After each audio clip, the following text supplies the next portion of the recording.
Mga kababayan, worth it ba talaga na maghintay kung kailan gagawin ang BSKE?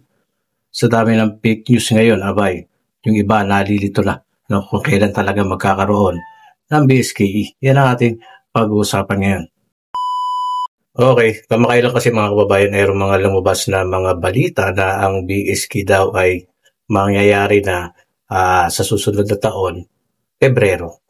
Yan, saan ba nanggaling itong balita na ito? Meron kasing mga ibang mga gumagawa ng content, ng mga page, especially page. Pag sinabing page sa Facebook yan, sa Meta yan, meron pong mga di umano na nagpo-post daw doon na nakakakuha ito ng napakaraming views. At siyempre maraming maniniwala doon eh. No? Pero ganun pa man, kung kayo po ay makakapanood ng mga ganyang mga balita ay makiramdam kayo, tignan nyo yung totoong sitwasyon. Meron kasi mga content na ang binabalita ay siyempre hindi totoo.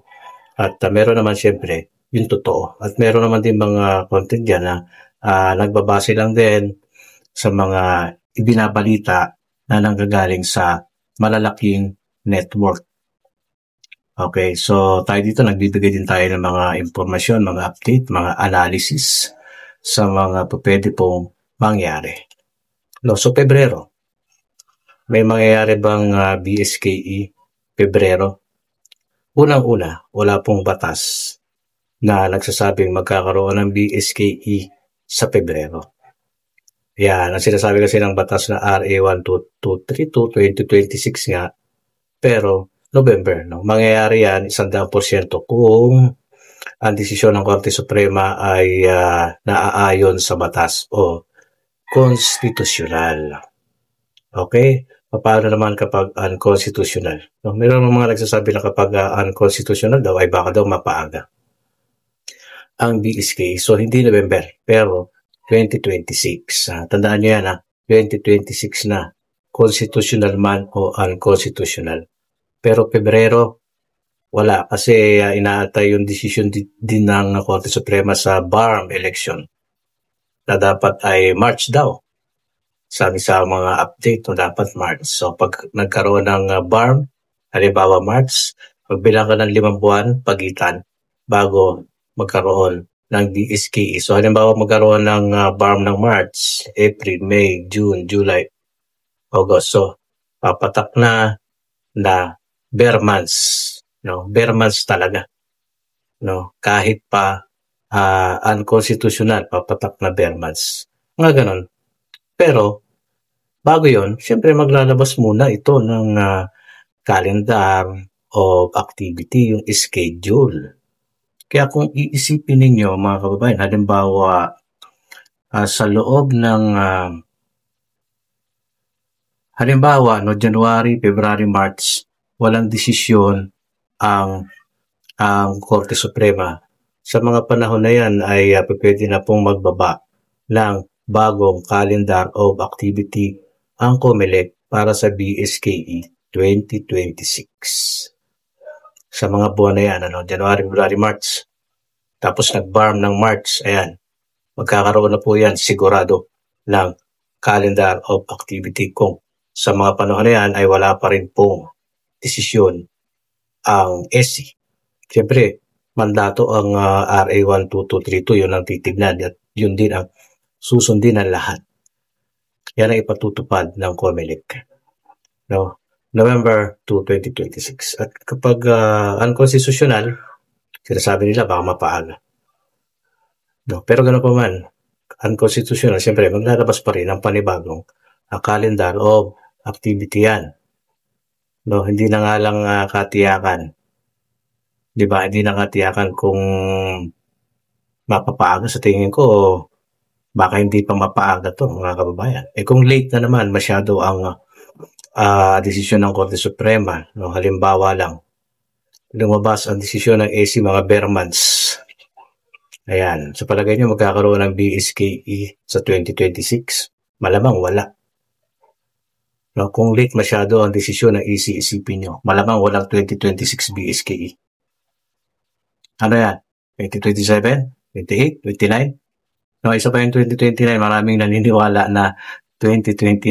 No? So, may punto yan, may posibilidad yan.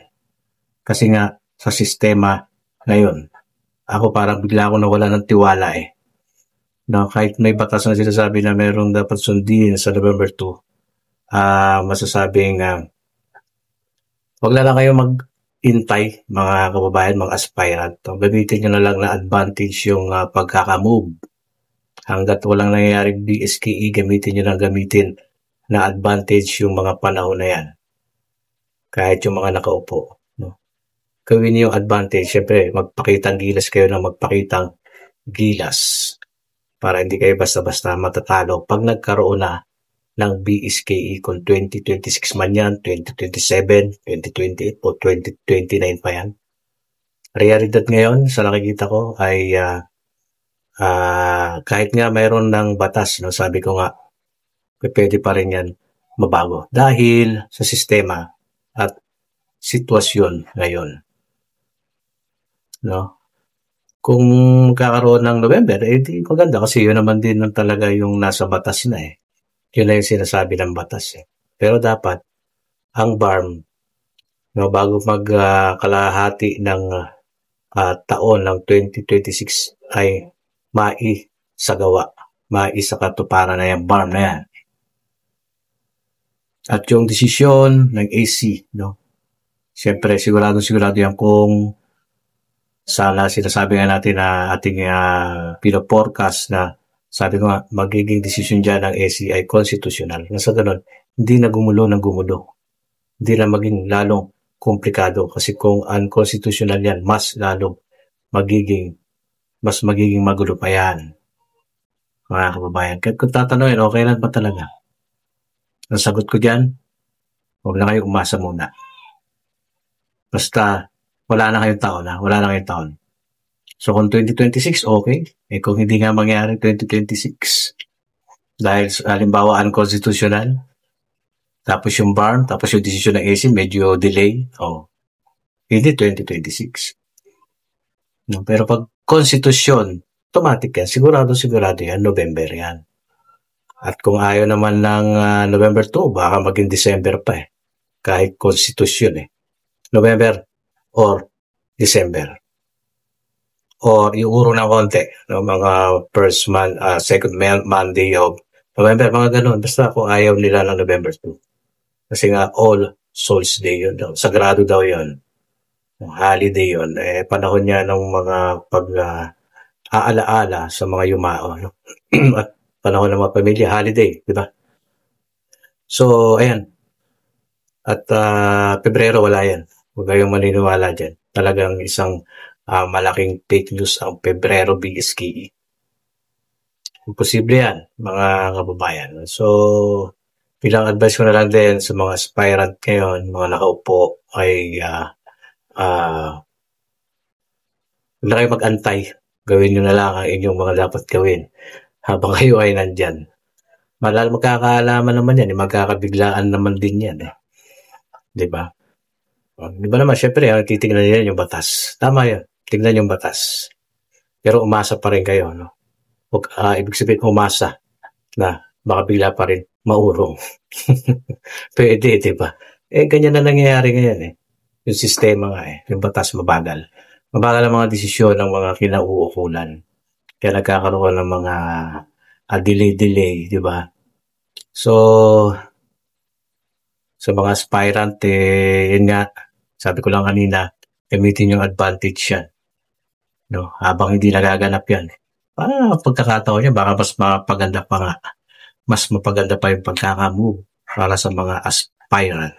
Baka yung pa yung magbigay ng magandang buenas sa inyo at kayo ay baka panalo kung magagamit nyo na maayos yung mga panahon na yan na habang namumove ang schedule ng BSKE.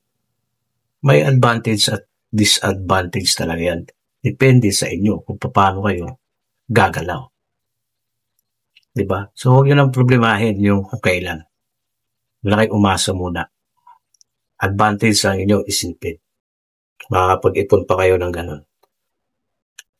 Okay, so share nyo lang ulit yung ating video. Tapos comment Huwag kayo basta-basta maniniwala sa ibang mga fake news. Kahit nga sa atin, kahit nagbibigay tayo ng mga bumabase lang nila sa mga balita at sa mga legit tungkol sa BSK, Ganun talaga eh.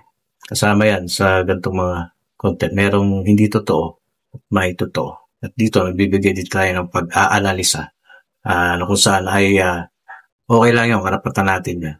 Kahit kayo, karapatan ninyo yan. Okay? Pa-subscribe. Until next time, God bless.